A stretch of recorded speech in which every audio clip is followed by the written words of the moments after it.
Guys, तो मैं Sophia personal reader से आपके लिए केमिस्ट्री के एक और नई वीडियो के साथ में, और हम यहाँ पर पढ़ रहे हैं हमारा क्लास 10th का चैप्टर नंबर 2, जिसको मैं कह रही हूँ acid base and salt. So acid base and salt की अगर हम यहाँ पर बात करें तो एसिड बेस एंड सॉल्ट में हमारा चल रहा है chapter number 2।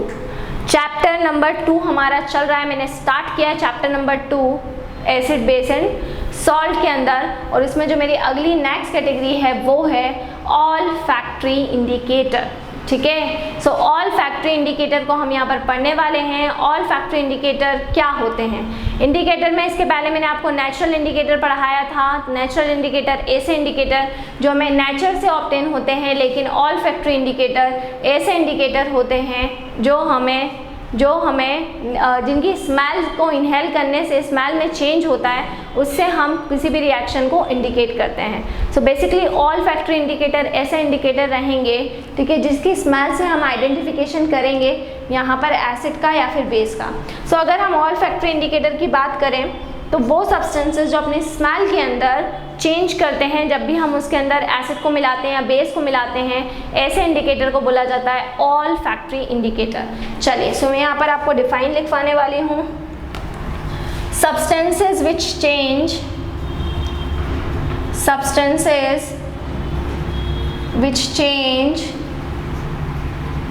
their smell, substances which change their smell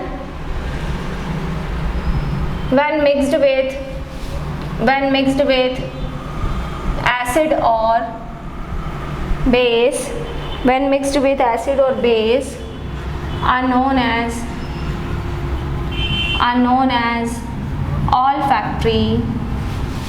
olfactory indicator। ठीक है, उसको हम क्या बोलेंगे? ऑल फैक्ट्री इंडिकेटर्स बोलेंगे। Example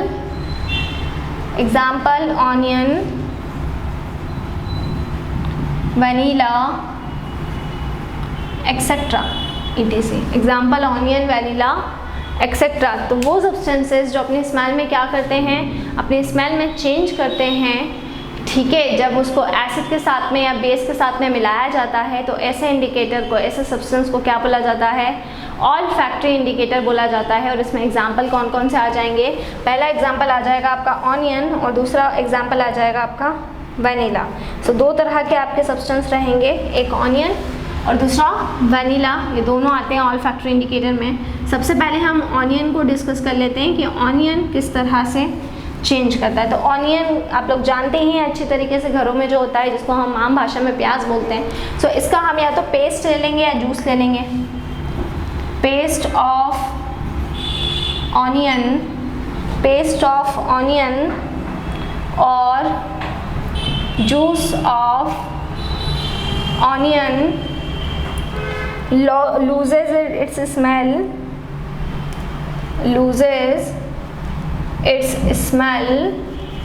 when added with base। जब हम उसको किसके साथ में मिलाते हैं? बेस के साथ में मिलाते हैं। तो जो ऑनियन होता है वो क्या करता है? वो ऑनियन या जो भी जूस होता है वो अपनी स्मेल को क्या कर देता है?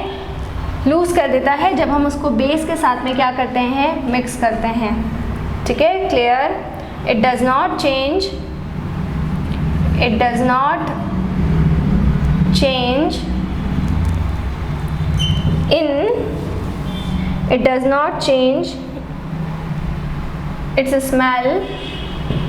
its smell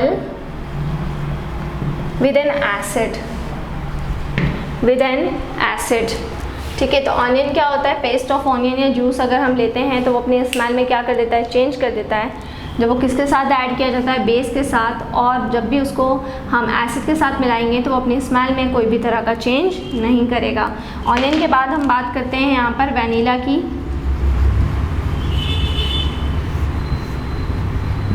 ठीक है, सो वनीला क्या होता है? The smell of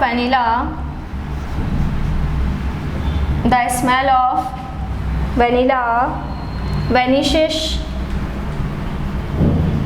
vanishes with base, है ना। अगर आप उसमें बेस मिलाते हो तो जो वनीला की स्मेल है वो क्या हो जाती है, चेंज हो जाती है, वैनिश हो जाती है, ठीक है, clear. But it's smell does not vanish, but it's smell does not vanish with N acid के साथ में उसकी स्मेल में कोई भी चेंज नहीं होगा। तो देखिए ऑल फैक्टरी इंडिकेटर्स क्या होते हैं, ऑल फैक्टरी इंडिकेटर्स ऐसे इंडिकेटर्स होते हैं जिनको जब हम एसिड के साथ में या बेस के साथ में मिलाते हैं तो वो अपनी स्मेल में क्या कर लेते हैं, वो अपनी स्मेल में चेंज कर लेते हैं। तो इस तरह के इंडिकेटर्स को हम बोलते हैं ऑल फैक्टरी इंडिकेटर, जिसमें ऑनियन और वैनिला, तो पेस्ट ऑफ ऑनियन और जूस अगर हम लेंगे और उसमें अगर हम बेस में मिलाते हैं तो उसकी जो स्मेल है वो चली जाएगी, जिससे कंफर्म हो जाएगा कि वो एक बेस है। और अगर एसिड रहा तो उसकी स्मेल में कोई भी चेंज नहीं होगा। अगर हम वैनिला की बात करते हैं तो जो स्मेल ऑफ वैनिला रहती है वो वैनिश होगी बेस के साथ में, बट एसिड के साथ में वैनिश नहीं होगी, ठीक है। फिर थर्ड होता है सिंथेटिक इंडिकेटर्स, ठीक है। तो तीसरी कैटेगरी है आपकी सिंथेटिक इंडिकेटर, और सिंथेटिक इंडिकेटर को मैं आपको नेक्स्ट वीडियो में पढ़ाऊंगी। सो यहाँ पर ये हमने पढ़े ऑल फैक्टरी इंडिकेटर, बहुत ही इंपॉर्टेंट टॉपिक था।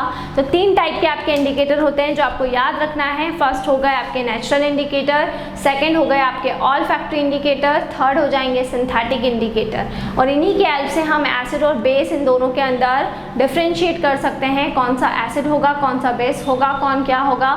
इसका डिफ्रेंशिएशन आप इन तीनों की हेल्प से ही कर सकते हैं, चाहे वो एसिड हो, चाहे वो बेस हो, और या फिर कोई भी न्यूट्रल चीज़ हो। सो इन तीनों चीज़ों से आप एसिड, बेस एंड सॉल्ट इनका टेस्ट कर सकते हैं। तो ऑल फैक्टरी इंडिकेटर आपका हो चुका है। नेक्स्ट वीडियो में ऑल फैक्टरी इंडिकेटर के बाद में मैं आपको करवाने वाली हूँ सिंथेटिक इंडिकेटर, ठीक है। क्या करवाऊंगी, सिंथेटिक इंडिकेटर। सो घर पर रहें, सुरक्षित रहें और पढ़ाई करते रहें। मैंने आपको क्लास 9 का पूरा केमिस्ट्री पढ़ा दिया, 11th और 12th का कंटेंट ऑलरेडी आपकी प्लेलिस्ट में अवेलेबल है, और ये अब हमारा चल रहा है क्लास 10th का केमिस्ट्री। सो क्लास 10 का केमिस्ट्री हम प्रोसीड कर रहे हैं, इसको भी जल्दी से हम फिनिश करने वाले हैं, ख़त्म करने वाले हैं। तो उसको भी हमें जल्दी जल्दी करके कंप्लीट करना है, ठीक है। First chapter chemical reaction and equation already आपको है, आपको कुछ भी नहीं करना है, प्लेलिस्ट में जाना है, जो भी चैप्टर आपको पढ़ना है उस चैप्टर का नाम डालिए, उससे रिलेटेड जितने भी वीडियोज़ है वो आपको वहाँ पर मिल जाएंगे। अगर आपको वहाँ पर कोई कंटेंट नहीं मिलता है तो आप मेरा नाम टाइप करें सूफिया मैम करके, आपको एक प्लेलिस्ट मिलेगी, उसमें आपको मेरी सारी की सारी वीडियोस मिल जाएंगी। सो 1.3 के समथिंग वीडियोस अवेलेबल हैं आपकी मेरी, सो आपको उसमें से आप देख सकते हैं। सो घर पर रहें, सुरक्षित रहें, और ऑनलाइन क्लासेस के लिए आप डिस्क्रिप्शन में जाकर हमारा कॉन्टैक्ट नंबर लें और हमसे कॉन्टैक्ट कर सकते हैं। Thank you so much.